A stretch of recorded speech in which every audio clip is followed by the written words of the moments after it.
Hello everybody, good morning. આજે આપણે લઈએ એક્ઝામ્પલ. બરાબર, સ્ટાર્ટ કરીએ આપણે ઉદાહરણ 9.1થી. શું કહે છે? એક સ્ટ્રક્ચરલ સ્ટીલના સળિયાની ત્રિજ્યા 10 mm અને લંબાઈ 1 મીટર છે. તેની લંબાઈની દિશામાં 100 કિલોન્યુટન બળ દ્વારા તેને ખેંચવામાં આવે છે. સળિયામાં એ પ્રતિબળ, બી લંબાઈનો વધારો અને સી વિકૃતિ શોધો. સ્ટીલ માટે યંગ મોડ્યુલસ 2 × 10⁻11 ન્યૂટન પર મીટર સ્ક્વેર છે. જુઓ, યંગ મોડ્યુલસની વેલ્યુ તમને મોસ્ટ ઓફ એક્ઝામ્પલમાં તમને આપેલી હશે, પણ અમુક જગ્યાએ તમે નહીં આપેલી હોય. બરાબર, તો તમારે યાદ રાખવાની છે. કોની? તો એક સ્ટીલની, એક એલ્યુમિનિયમની અને એક તાંબાની અને એક પિત્તળ. આ 4 ધાતુઓ જે છે એની તમારે વેલ્યુ યાદ રાખી લેવાની. બરાબર, તો જ્યારે એક્ઝામ્પલ ગણશો ત્યારે તમને મોટાભાગેની વેલ્યુ યુઝ કરવાનું થાય એટલે યાદ રહી જશે. છતાં પણ અચળાંક છે તો પણ આપ્યો હોય કે ના આપ્યો હોય, બરાબર, આપણે યાદ રાખી લેવાનું. ઓકે, તો જો શું કહે છે ભાઈ કે 3 વસ્તુ આપણે ફાઇન્ડ કરવાની છે. તમને આપ્યું શું? તો ગિવન ડેટામાં શું આપેલું છે કે ભાઈ સળિયાની ત્રિજ્યા આપી છે 10 mm, તો 10⁻2 મીટર થાય. લંબાઈ આપેલી છે, બરાબર, 1 મીટર. પછી લંબાઈની દિશામાં 100 કિલોન્યુટન બળ દ્વારા તેને ખેંચવામાં આવે છે. મતલબ આપણે તેને સળિયાને તાણીએ છીએ, તણાવ બળ લગાડીએ છીએ. બરાબર, કેટલું? તો કે F = 100 કિલોન્યુટન. કેટલા થાય? કિલો મતલબ 10⁻³ થાય અને આ +2 એટલે 5 થશે. ઓકે, યંગ મોડ્યુલસ વાય આપેલો છે, બરાબર, ન્યૂટન પર મીટર સ્ક્વેરમાં. તો પહેલું કામ તમારું દાખલામાં શું કરવાનું ફિઝિક્સમાં કે બધું જ એક SI સિસ્ટમમાં કન્વર્ટ હોવું જોઈએ. બરાબર, ના આપ્યું હોય તો દરેકને અહીંથી કન્વર્ટ કરી નાખવાનું. ઓકે, હવે જુઓ, પહેલી વાત લઈએ, પ્રતિબળ શોધવું છે. તો પ્રતિબળનું ઇક્વેશન કયું હતું? σ = F/A થાય. ચલો, F તો ફોર્સ આપણને રકમમાં આપેલો જ છે. એ શું લખાય? πr², કેમ કે સળિયો નળાકાર હોય એનું જે આડછેદનું ક્ષેત્રફળ છે πr² થશે. ચલો, વેલ્યુ મૂકી દો. 10⁵ છે એફની વેલ્યુ, પાઈ મૂકી દો, આરની વેલ્યુ આપેલી છે, બરાબર, એ મૂકી દો અને એનો આન્સર કેટલો આવશે? 3.18 × 10⁸ ન્યૂટન પર મીટર સ્ક્વેર. આપણો પહેલો પોઈન્ટ થઈ ગયો. હવે શું કહે છે? લંબાઈનો વધારો અને વિકૃતિ ફાઇન્ડ કરવાની છે આપણે બીજા 2 પોઈન્ટમાં. બરાબર, તો એક કામ કરી જુઓ, સિગ્મા આપણને મળી ગયો, વાય આપેલો છે યંગ મોડ્યુલસ, તો શું મળી જાય આપણને? એપ્સિલોન મળી જાય, મતલબ વિકૃતિ. અને વિકૃતિ મળી જાય પછી આપણે લંબાઈનો વધારો શોધી નાખીએ. બરાબર, તો પહેલાં આપણે સી પોઈન્ટ શોધી નાખીએ. તો શું લખાય ભાઈ? વાય બરાબર σ/ε0 લખાય. તો એપ્સિલોન શું કહેવાય? σ/y થાય. ચલો, પ્રતિબળની વેલ્યુ ઉપર શોધીએ આપણે. યંગ મોડ્યુલસ આપેલો છે, તો એપ્સિલોન કેટલો આવ્યો? 1.59 × 10⁻³ આની પાછળ એકમ કંઈ લાગશે નહીં. બરાબર, એકમ રહિત છે. ચલો, ઓકે. હવે લંબાઈનો વધારો શોધો, ΔL શોધવો છે. તો એપ્સિલોન કોના બરાબર થાય? ΔL/L થાય. તો ΔL = ε × L. એપ્સિલોનની વેલ્યુ ઉપર શોધી મૂકી દો. લંબાઈ L કેટલી છે? 1 મીટર છે. તો કેટલી આવે? 1.59 × 10⁻³ મીટર થાય. ચલો, 10⁻³ મીટરને શું લખાય? મિલીમીટર લખાય. 1.59 મિલીમીટર. બરાબર, તો આપણે એટલે માટે કહીએ છીએ કે ભાઈ સ્ટીલ એક મજબૂત ધાતુ છે. જુઓ, સ્ટીલ એક મજબૂત મટીરિયલ છે. કેમ? તો જો કેટલું બળ લગાવીએ છીએ આપણે? 100 કિલો ન્યૂટન, 1,00,000 ન્યૂટન બળ લગાવો છો, છતાં પણ લંબાઈનો વધારો કેટલો થાય છે એની અંદર? 1.59 મિલીમીટર, 1.5 મિલીમીટર. હવે તમે સ્કેલના કાપામાં જોઈ શકો કે 1.5 મિલીમીટર કેટલું અંતર થાય, બહુ જ નાનું છે. બરાબર, તો એટલા માટે આપણે મોટાભાગે જે બિલ્ડિંગ અથવા તો પુલ બનાવીએ છીએ, બ્રિજ, બરાબર, એની અંદર મજબૂતાઈ માટે કોનો ઉપયોગ કરીએ છીએ? આપણે સ્ટીલના સળિયાનો ઉપયોગ કરીએ છીએ. કેમ કે સ્ટીલ છે વધુ ભાર સહન કરી શકે છે, વધુ લોડ સહન કરી શકે છે. બરાબર, એની લંબાઈમાં બહુ વધારો થતો નથી. ક્લિયર? ચલો, તો આ વસ્તુ છે. પછી નેક્સ્ટ એક્ઝામ્પલ લઈએ, ઉદાહરણ 9.2. શું કહે છે? 3 મિલીમીટર જેટલો સમાન વ્યાસ ધરાવતા છેડા સાથે જોડાયેલા તાંબા અને સ્ટીલના તારની લંબાઈ અનુક્રમે 2.2 મીટર અને 1.6 મીટર છે. જ્યારે તેમને બોજ વડે ખેંચવામાં આવે છે ત્યારે તેમની લંબાઈમાં થતો કુલ વધારો 0.7 મિલીમીટર મળે છે. તો લાગુ પાડેલ બોજ મેળવો. બરાબર, તાંબાનો યંગ મોડ્યુલસ આપ્યો છે YC 1.1 × 10⁻11 ન્યૂટન પર મીટર સ્ક્વેર અને સ્ટીલનો આપ્યો છે YS બરાબર 2 × 10⁻11 ન્યૂટન પર મીટર સ્ક્વેર. બરાબર, ઓકે. તો તમને ગિવન ડેટામાં શું આપેલું છે? તો 2 તાર આપેલા. જો મેં ફિગર પણ ડ્રો કરી છે કે ભાઈ આવી એક છત છે, એની સાથે આપણે કોપરનો અને સ્ટીલનો એટલે કે તાંબા અને સ્ટીલના બે સળિયાઓ કનેક્ટ કરેલા છે એન્ડ ટુ એન્ડ, મતલબ એક એન્ડ પતે કોપરનો પછી સ્ટીલનો સળિયો જોડાયેલો છે અને આ બંનેના કમ્બાઈન છેડા પર નીચે એમ દળ લટકાવેલું છે, મતલબ બોજ લટકાવેલો છે, બરાબર. હવે આ બોજ જે છે એમ દળનું એ પોતાનું બળ ક્યાં લગાવશે? F બરાબર mg નીચે લગાવશે. તો આ જે સળિયા છે એની લંબાઈમાં વધારો થવાનો બંને સળિયાની, બરાબર. થોડો ઘણો ભાગ કોપરનો વધશે, થોડો ઘણો ભાગ સ્ટીલનો વધશે અને આ જે બંનેની ટોટલ લંબાઈનો જે વધારો થયો ભેગી થઈને બંનેની એ કેટલો આપ્યો તમને? 0.7 mm આપેલો છે. તો શું કહે છે? આ લાગુ પાડેલો બોજ મેળવો એટલે કે આ કેટલું બળ આપણે લટકાવ્યું છે એની ઉપર, કેટલું બળ એની ઉપર લગાવ્યું છે, બરાબર, એ શોધવાનું છે આપણે. તો સીધી વસ્તુ છે કે ભાઈ સળિયાની લંબાઈમાં વધારો થયા પછી સળિયો કેવી સ્થિતિમાં આવી જવાનું? સંતુલનમાં થાય. તો સંતુલનમાં આવ્યા પછી શું કહીશું કે ભાઈ સામે જે પ્રતિબળ લાગે છે એ પણ કેટલું હશે? F જેટલું હશે. ક્લિયર? ઓકે. અને મેં તમને કહ્યું હતું કે સળિયાના બધા જ ભાગમાં પ્રતિબળની વેલ્યુ કેવી હોય? સમાન હોય. તો આપણે કોઈ પણ જગ્યાએ સ્ટીલનો કોઈ આડછેદ લઈ લઈએ, ત્યાં પ્રતિબળ માપીએ, કોપરમાં પ્રતિબળ માપીએ, કોઈ પણ જગ્યાએ હંમેશા પ્રતિબળ ત્યાં કેવું રહેવાનું? સમાન રહેવાનું છે, બરાબર. કેમ કે બંનેના કમ્બાઈન છેડે નીચે આપણે બળ લગાવેલું છે. તો બંનેની અસર આ જે બળની અસર છે બંને સળિયામાં એક સરખી હશે. ઓકે. તો હવે આની અંદર જુઓ, આપણે શોધવાનું શું છે? આ બોજ F શોધવાનો છે, કેટલો થશે. ક્લિયર? તો અહીંયા કામ કરીએ. તાંબા માટે ડેટામાં શું આપ્યું છે? તો તમને વ્યાસ આપ્યું, જુઓ સમાન વ્યાસ છે બંને સળિયાઓનો. તો આપણે શું લઈએ?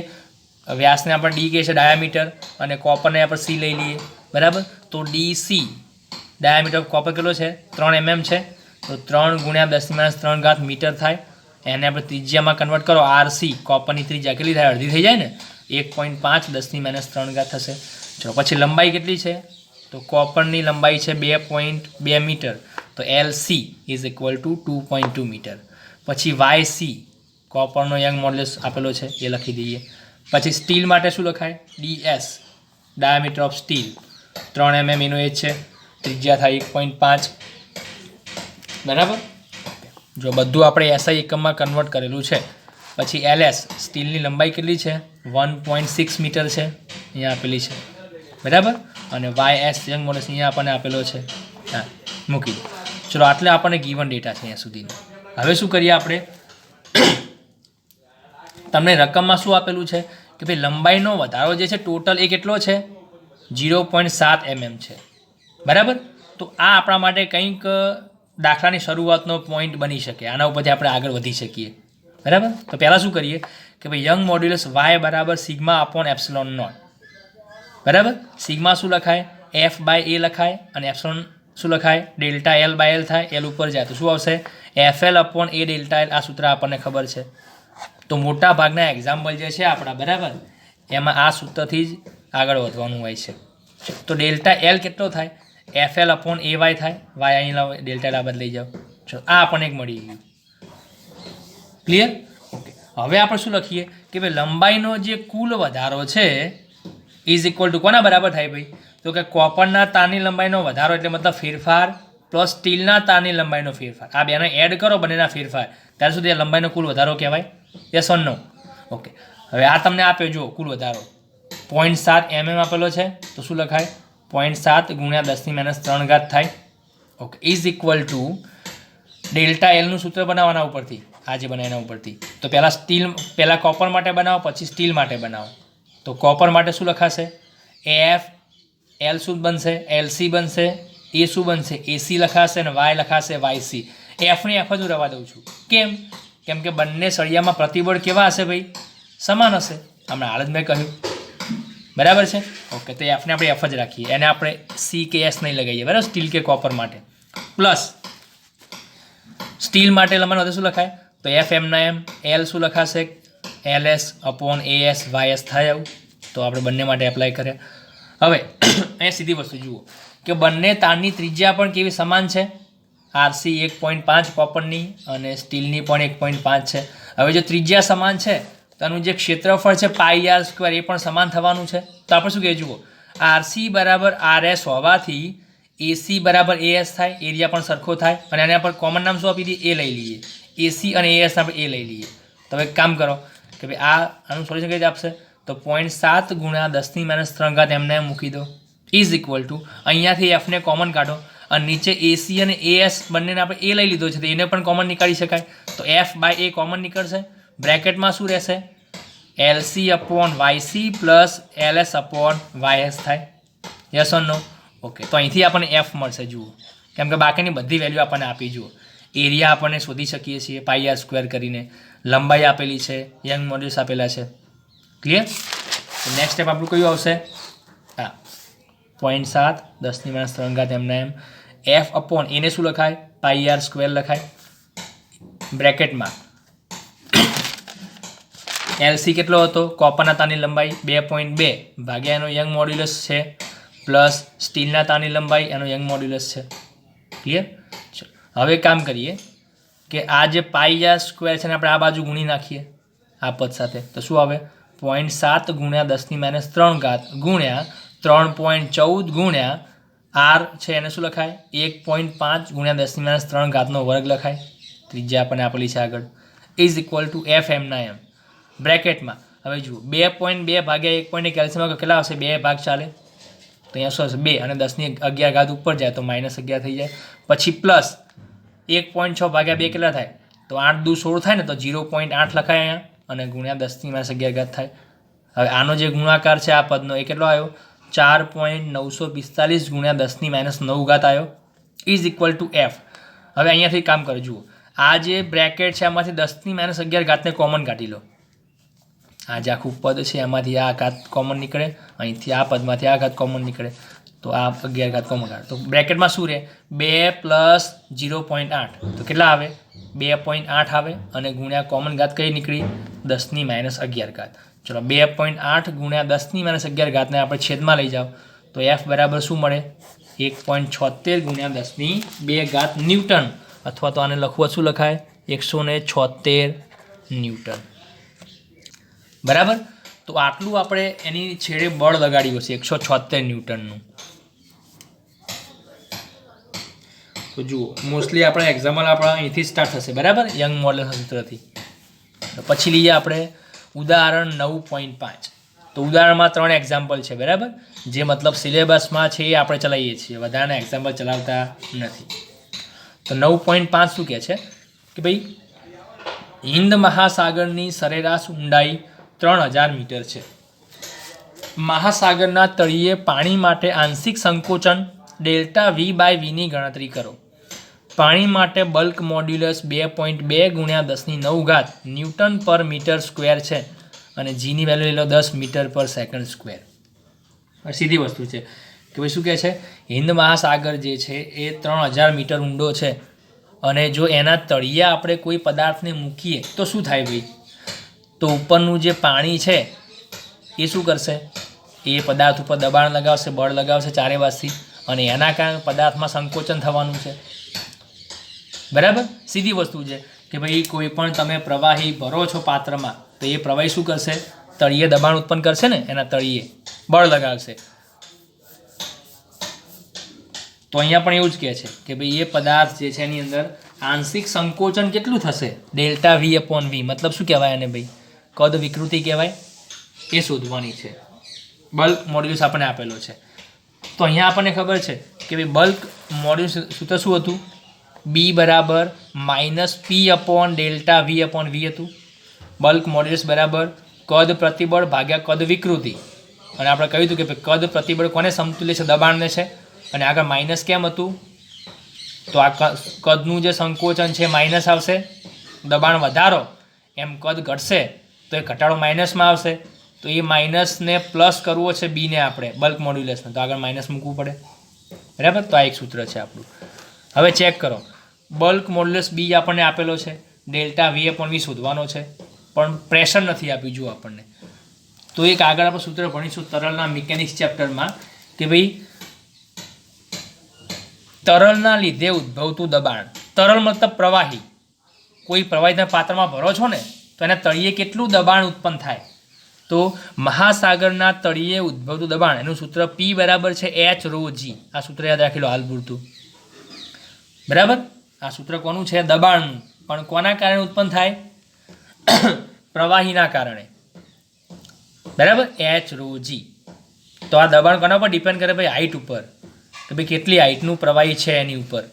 પછી રો ઘનતા અને આ છે જી ગુરુત્વ પ્રવેગ. બરાબર, આ સૂત્ર છે એનું.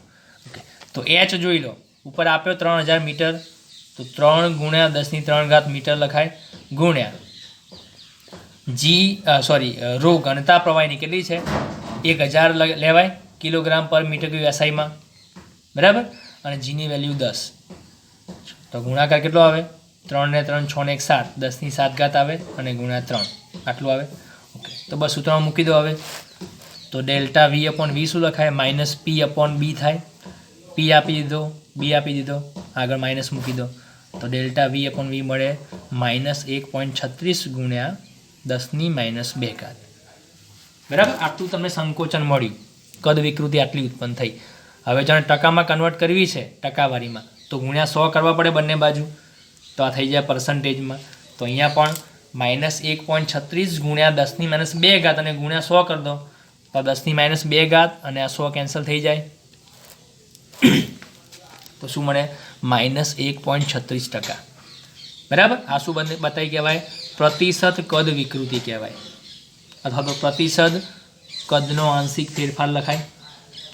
તો અહીં ઋણ નિશાની શું બતાવે ભાઈ? કદનો ઘટાડો સૂચવે છે. એટલે કે જે પણ પદાર્થ આપણે મૂક્યો હશે તળિયે, એના કદમાં સંકોચન થવાનું, મતલબ એનું કદ ઘટશે. અને ફિઝિક્સમાં ઘટાડો થાય તો આગળ ચિહ્ન કયું હોય? માઇનસ આવે. જો તમે પહેલાંથી યાદ કરાવી દો, બરાબર, કે ફિઝિક્સમાં જો સદિશ રાશિમાં આગળ માઇનસ આવે, બરાબર, તો એ શું બતાવે? દિશા બતાવે. કેમ કે સદિશની અંદર દિશા હોય તો માઇનસ મતલબ એ ડાયરેક્શન બતાવે છે, કેવી હશે? ઊંધી હશે એ રીતે. બરાબર, અને અદિશ રાશિમાં જો આગળ માઇનસ આવે જવાબમાં, તો સમજી લેવાનું કે ભાઈ વધારો કે ઘટાડો સૂચવે છે. બરાબર, ઓકે, સોરી, વધારો નહીં પણ ઘટાડો. તો ફરીથી સદિશ રાશિ જો માઇનસ હોય તો એ શું બતાવે? દિશા સૂચવે છે કે ભાઈ ઉલટી દિશા હશે. બરાબર, અને અદિશ રાશિમાં જો માઇનસ આવે તો એ ઘટાડો સૂચવે છે. આટલું યાદ રાખી લેવાનું. બરાબર, વારંવાર આ વસ્તુ આગળ આપવી આવશે. તો આ થઈ ગયો આપણો બલ્ક મોડ્યુલસનો એક્ઝામ્પલ. હવે લઈએ આપણે સ્વાધ્યાયના. બરાબર, ઉદાહરણમાં 3 એક્ઝામ્પલ જ છે. સ્વાધ્યાયનો 9.1 શું કહે છે? કે ભાઈ 4.7 મીટર લંબાઈ અને 3 ગુણ્યા 10⁻5 મીટર સ્ક્વેર આડછેદનું ક્ષેત્રફળ ધરાવતો સ્ટીલનો તાર તથા 3.5 મીટર લંબાઈ અને 4 ગુણ્યા 10⁻5 મીટર સ્ક્વેર આડછેદનું ક્ષેત્રફળ ધરાવતા તાંબાના તાર પર આપેલ સમાન ભાર લટકાવતા બંને તારની લંબાઈમાં સમાન વધારો થાય છે, તો સ્ટીલ અને તાંબાના યંગ મોડ્યુલસનો ગુણોત્તર શું હશે? બરાબર, જો અહીંયા આપણે યંગ મોડ્યુલસનો ગુણોત્તર શોધવાનો છે. 2 અલગ અલગ તાર તમને આપેલા છે. શું અલગ છે બંને તારમાં ને શું સમાન છે તમને ખબર હોવી જોઈએ. ચલો, તો ગીવન ડેટામાં શું છે? ભાઈ સ્ટીલ માટે શું લખાય? તો લંબાઈ કેટલી આપી? LS, length of steel 4.7 metre. Area આપ્યો જો સીધો જ તમને 3 ગુણ્યા 10⁻5 મીટર સ્ક્વેર આપેલો છે. પછી તાંબા માટે લંબાઈ આપી 3.5 મીટર, એસી આપ્યો એનું એરિયા. પછી શું આપ્યું છે? કે ભાઈ બંને તાર ઉપર આપણે સમાન ભાર લટકાવી. જુઓ, સમાન ભાર લટકાવતા. સમાન ભાર તમે લગાવો છો બળ, તો પછી અંદર જે પ્રતિબળ ઉત્પન્ન થાય એ પણ સમાન ઉત્પન્ન થવાનું છે. તો શું લખાય? FS બરાબર FC થાય.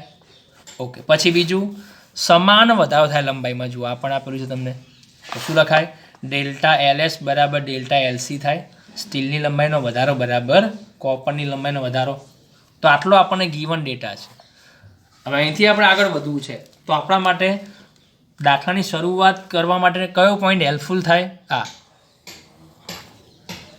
બંને તારની લંબાઈનો વધારો સમાન છે, તો ડેલ્ટા એલનું આપણે સૂત્ર બનાવી દઈએ અને પછી એને સ્ટીલ અને કોપર માટે એપ્લાય કરી દઈએ. બરાબર, તો અહીંથી આપણે જુઓ, y બરાબર સિગ્મા અપોન એપ્સિલોન નોટ થાય. પછી શું લખાય? FL upon A delta L થાય. તો ડેલ્ટા L શું બને? FL upon AY. આગળ દાખલામાં જે કર્યું છે.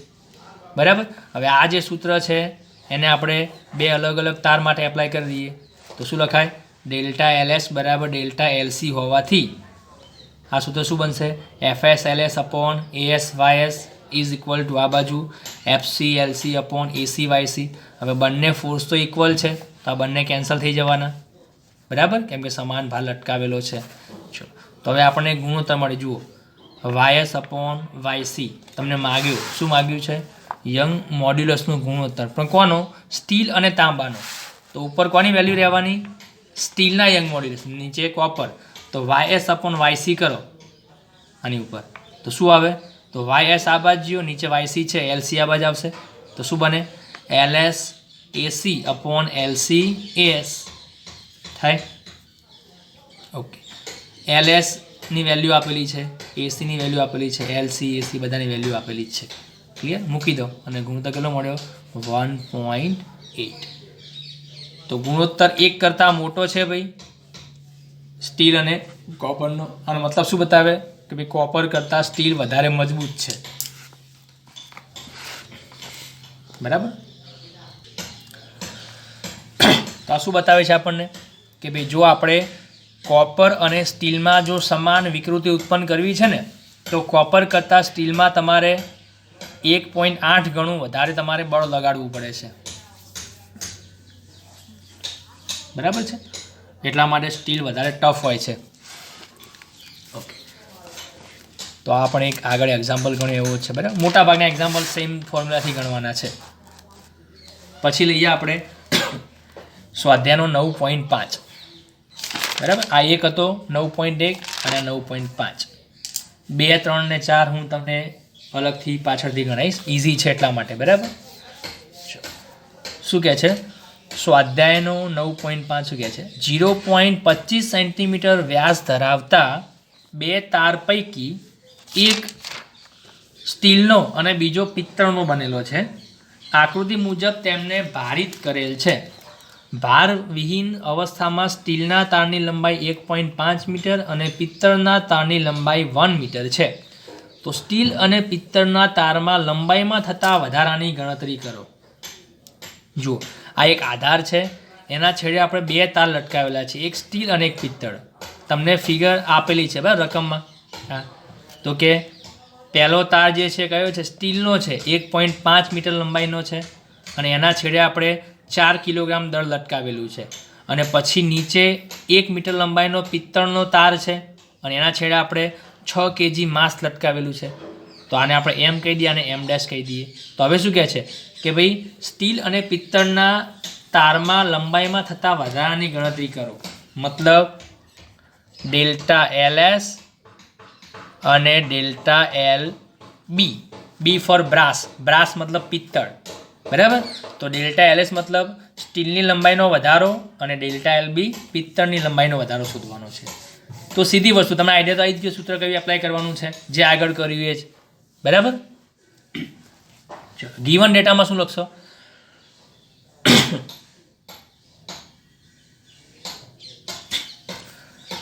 સ્ટીલ માટે DS વ્યાસ આપ્યો તમે જો રકમમાં. આ ભૂલથી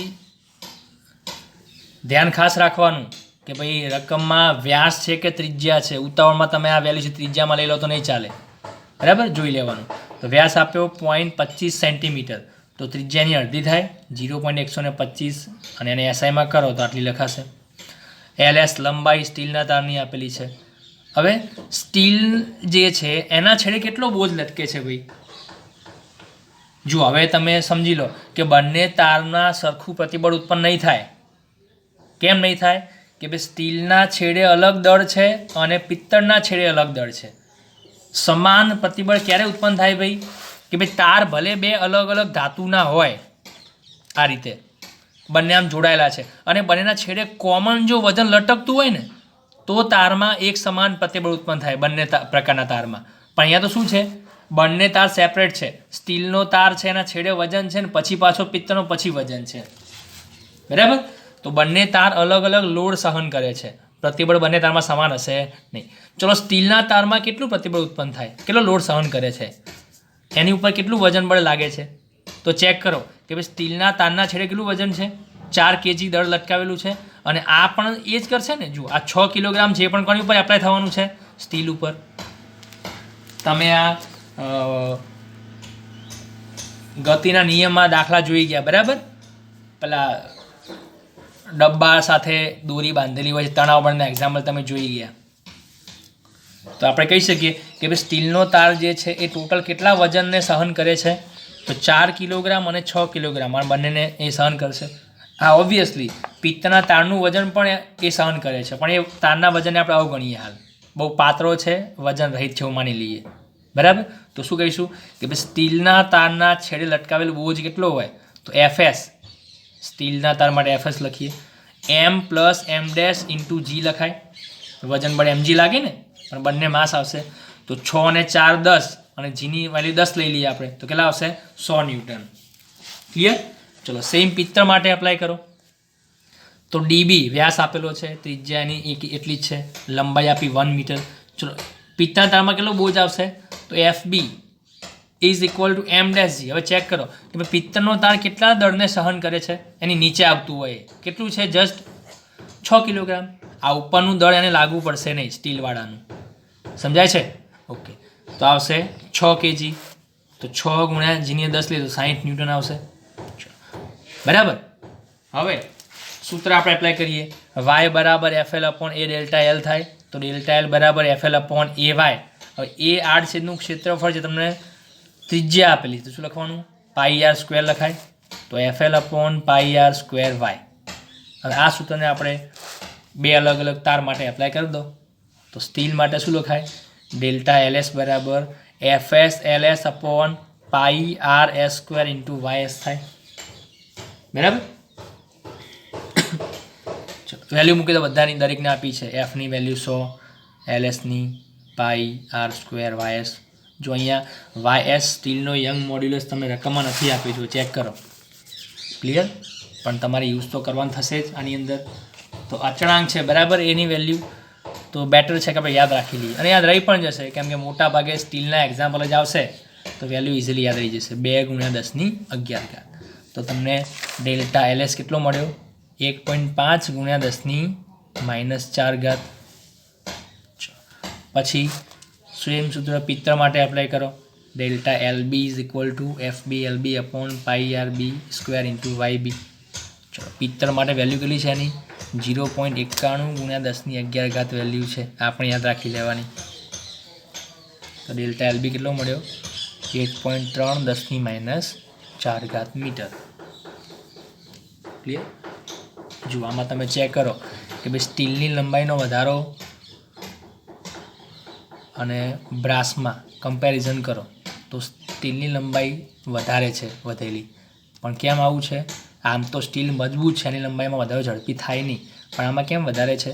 તમે ચેક કરી લો કે સ્ટીલના છેડે 10 કિલોગ્રામ વજન લટકેલું છે અને બ્રાસના છેડે કેટલું છે? પિત્તળના છેડે 6 kg. તો ઓબ્વિયસલી સ્ટીલની લંબાઈનો વધારો થોડો વધારે હશે. બરાબર છે? ઓકે. ચાલો એ પછી લઈએ આપણે સ્વાધ્યાયનો 9.7.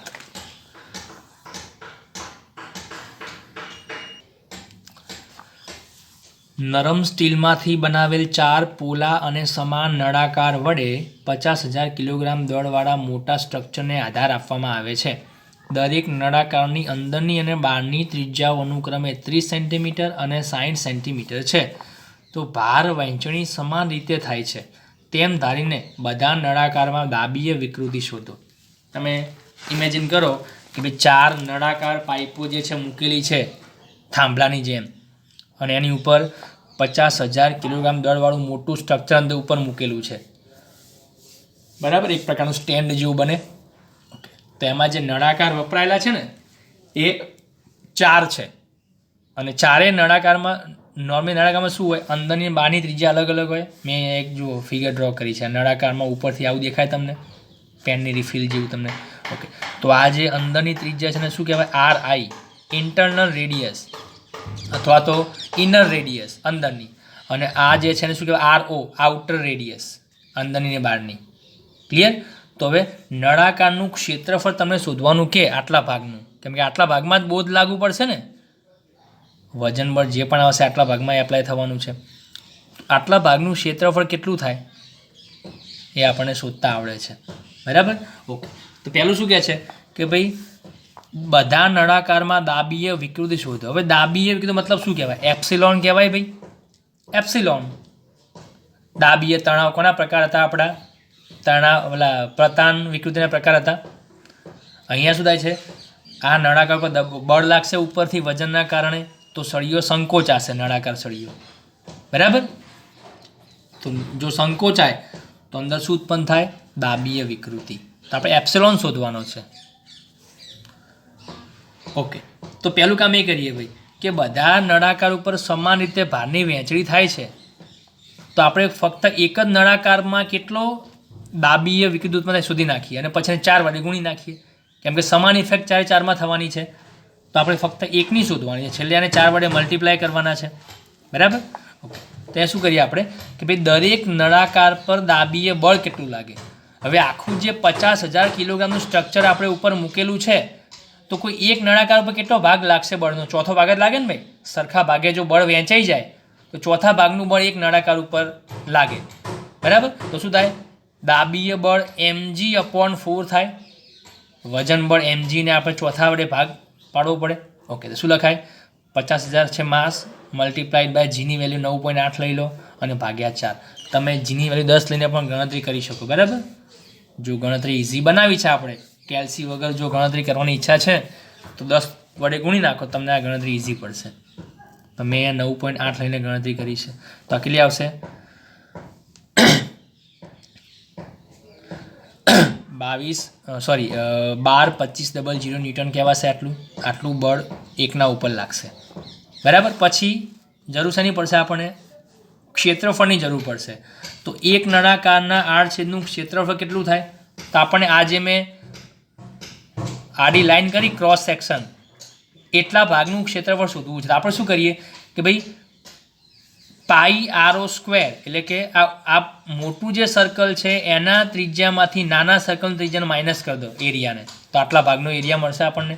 તો શું લખાય, πr² માઇનસ πri² થાય ને.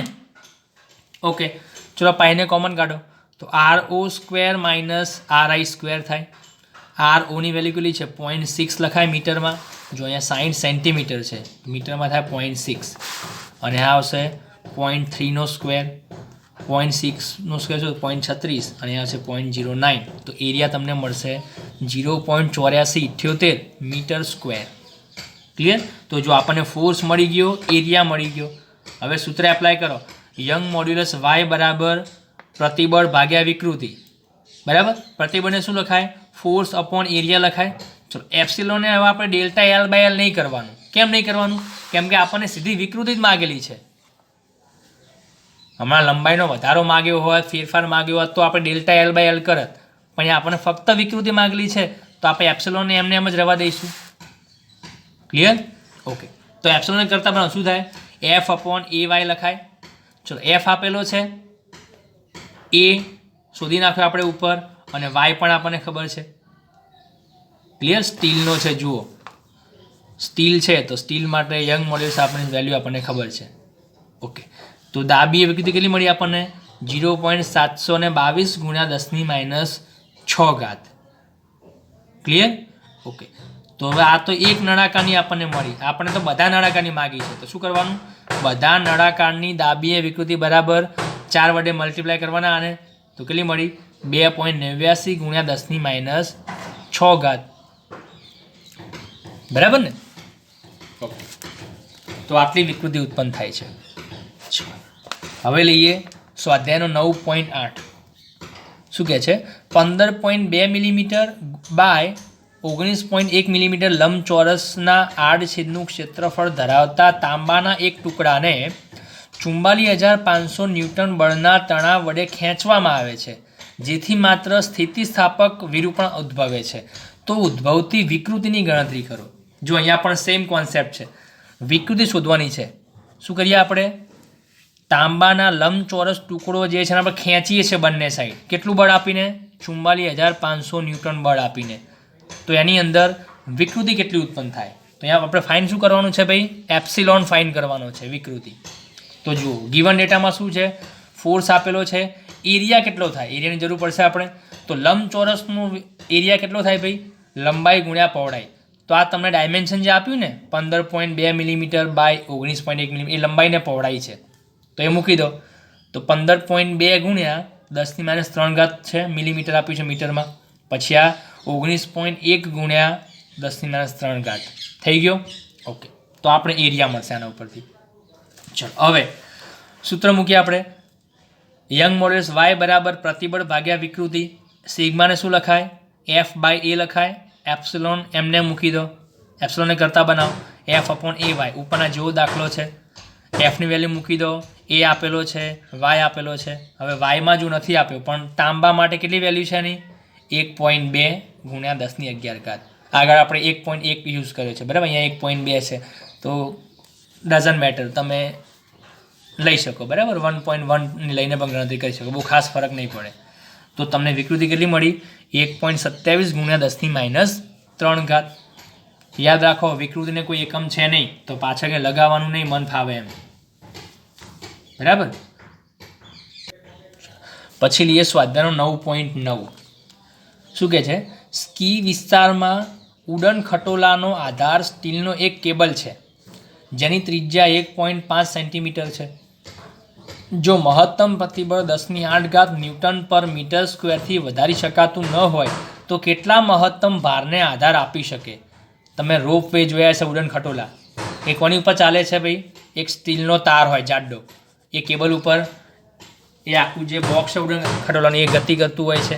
એની ત્રિજ્યા તમને આપી છે 1.5 સેન્ટીમીટર. જાડાઈ જુઓ એની ત્રિજ્યા છે, તો વ્યાસ કેટલો થાય એનો દોરડાનો કેબલનો?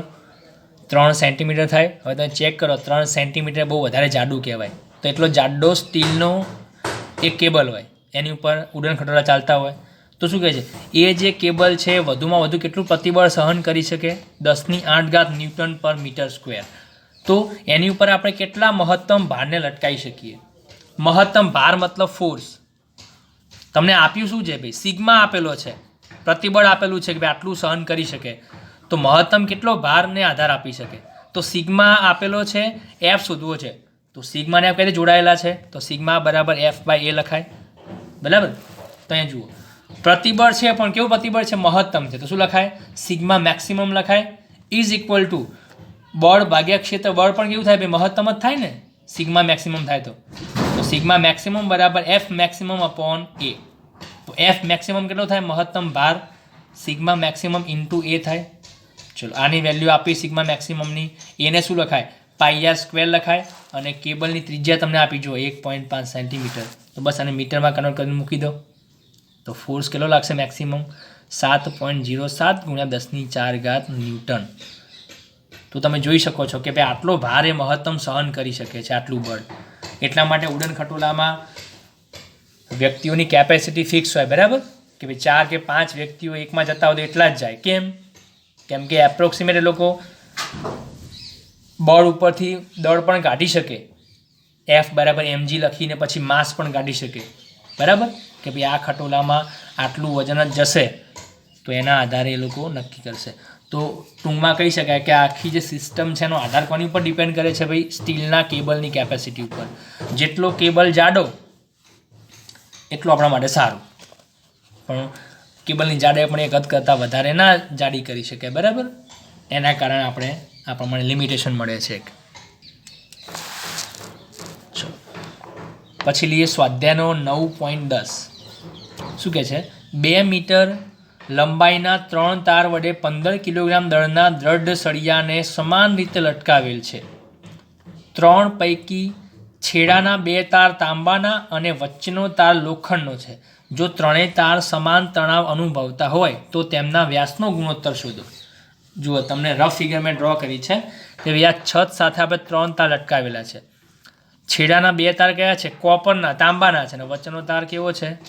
લોખંડનો છે. અને આ ત્રણેય તારના છેડે આપણે કોમનલી 15 kgનું વજન લટકાવેલું છે. હવે શું કહે છે કે ભાઈ ત્રણેય તાર સમાન તણાવ અનુભવે છે. મતલબ આ જે 15 kgનો બ્લોક છે ને એ સીધો જ રહે છે. સીધો ક્યારે રહે ભાઈ? 3 તાર એને સરખું સહન કરતા હોય ત્યારે આ પદાર્થ સીધો રહેવાનો છે, બરાબર. એટલે કે તણાવ બળ અંદર સમાન છે, તો એના કારણે અંદર જે પ્રતિબળ ઉત્પન્ન થાય પણ કેવું હશે? સમાન હશે. અને પછી બીજી વસ્તુ કે ભાઈ ત્રણેય તારની વિકૃતિ પણ કેવી હશે ભાઈ? સમાન હશે. કેમ કે સીધી વસ્તુ છે કે 3 તારમાં જો પ્રતિબળ સમાન લાગે છે આ રીતે. ક્લિયર? ઓકે. અને આ 3 તાર જે છે એના કારણે આ જે 15 kgનો બ્લોક છે આમ સ્ટ્રેટ સીધો જ રહે છે. એનો મતલબ શું કહેવાય કે લંબાઈમાં જે પણ વધારો થયો હશે 3 તારનો એ પણ કેવો હશે? સમાન હશે. સીધી વસ્તુ છે.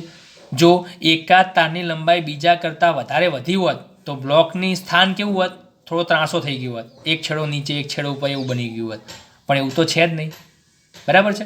તેના શું કહી શકાય કે ભાઈ પ્રતિબળ તો સમાન છે, સાથે વિકૃતિ પણ કેવી હશે? 3 તારમાં સમાન હશે. તો જુઓ અહીંયા શોધવાનું શું છે? આપણે વ્યાસનો ગુણોત્તર શોધવાનો છે. વ્યાસ ડાયામીટર તારનો.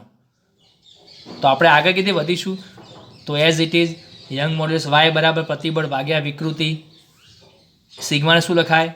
F/A લખી દઈએ. એપ્સિલોનને આપણે એમને એમ રહેવા દઈએ. કેમ કે એ આપણા માટે સરખામણીનો એક મુદ્દો છે કે બંને એટલે કે 3 તારમાં વિકૃતિ કેવી આવશે? સમાન ઉત્પન્ન થવાની છે. તો એપ્સિલોન કેટલો થાય? F/AY થાય. સમાન જ. ઓકે. પછી શું લખ્યું જુઓ, ટુકડાને બંને પ્રકારના તાર સાથે સમાન રીતે લટકાવેલ હોવાથી વિકૃતિ બંનેમાં સમાન થાય. બંને કેમ લીધું મેં ભાઈ? તો આ બે કોપરના તો એક જ કહેવાય ને, સમાન દ્રવ્ય છે. તો આને એક ગણી લઉં તો તારના પ્રકાર તો કેટલા થયા ટોટલ? 2 જ, કોપર અને લોખંડ. તો કે બંને પ્રકારના જે તાર છે એમાં આ જે દળ છે ટુકડો એ સમાન રીતે લટકાવેલ છે. તો સમાન વિકૃતિ બંનેમાં ઉત્પન્ન થાય. તો શું લખાય? કોપરની વિકૃતિ એપ્સિલોન C બરાબર લોખંડની વિકૃતિ શું લખાય? એપ્સિલોન Fe લખાય. ચલો આ સૂત્રને 2 વાર એપ્લાય કરી દો. તો કોપર માટે એપ્લાય કરો શું આવશે? F/ACYC. અને આયર્ન લોખંડ માટે F/AFeYFE લખાય. બંનેમાં F કેમ સમાન લીધો મેં? આ કહ્યું જુઓ, બંને તારમાં સમાન તણાવ ઉત્પન્ન થાય છે. ક્લિયર? તો F બંનેમાં કેન્સલ. તો આપણે ગુણોત્તર શું મળશે? AC/AFE. કોપરનો એરિયા ભાગ્યા આયર્નનો એરિયા બરાબર YFE ભાગ્યા YC થાય. ચલો હવે આપણને માગ્યું શું ભાઈ? વ્યાસ. તો એરિયા ઉપરથી વ્યાસમાં આપણે જઈ શકીએ. જુઓ ચેક કરો કે એરિયા ભાઈ કેટલો થાય તારનો? πr² થાય. અને ત્રિજ્યાને શું લખાય? વ્યાસ ભાગ્યા 2 લખાય, D/2 લખાય. તો આરને D/2 એનો સ્ક્વેર કરી દો તો શું લખાશે? πd²/4 થાય. ડીનો સ્ક્વેર નીચે 2 નો વર્ગ 4 થઈ જાય. ક્લિયર? તો જુઓ હવે આ જે AC છે કોપરનો એરિયાને શું લખાય? જુઓ πdc²/4 લખાય. અને લોખંડના એરિયાને શું લખાય? πdfe²/4 લખાય. π/4 ઉપર નીચે કેન્સલ. તો શું રહેશે? dc²/dfe² રહે. સામે YFE/YC એમને એમ છે. ચલો એની વેલ્યુ આપણને ખબર છે, મૂકી દો. તો લોખંડનો યંગ મોડ્યુલસ કેટલો છે? 1.9 × 10⁻⁴ છે. આપ્યો નથી પણ યાદ રાખી લેવાનો. બરાબર? ડિવાઈડ બાય YC કોપરનો કેટલો છે? 1.2 × 10⁻⁴ છે. ચલો ઘાત બંનેમાં કેન્સલ. ભાગાકાર કેટલો આવશે? 1.58. ચલો આ તો સ્ક્વેર છે, વ્યાસનો વર્ગનો છે વેલ્યુ. અહીંયા આપણે વ્યાસનો ગુણોત્તર માગ્યો છે તો 2 બાજુ વર્ગમૂળ લઈ લો. તો 1.58 વર્ગમૂળ કેટલું થાય? 1.258. તો વ્યાસનો ગુણોત્તર કેટલો મળે? તો DC/DFE is equal two 1.258/1. Clear? આટલો ગુણોત્તર થશે. તો નેક્સ્ટ દાખલા આપણે હવે નેક્સ્ટ વિડીયોમાં લઈશું. તો આની હું તમને PDF ફાઇલ મોકલી દઈશ. બરાબર? આ જ દાખલાની. તો આ તમારે મેં અત્યારે જે વિડીયોમાં ગણાયેલા છે એ જ મેથડથી ગણવાના છે. કોઈ રેફરન્સ બુકમાં જોઈને ગણતા નહીં. બરાબર? કારણ કે કોઈ બીજી મેથડ હોય તો તમે કન્ફ્યુઝ થઈ જશો. તો હું આની પણ તમને PDF ફાઇલ મોકલી દઉં છું. બરાબર? આ જ દાખલાની. અને પછી તમે આમાં જોઈને કોપી કરી લેજો. Okay, thank you.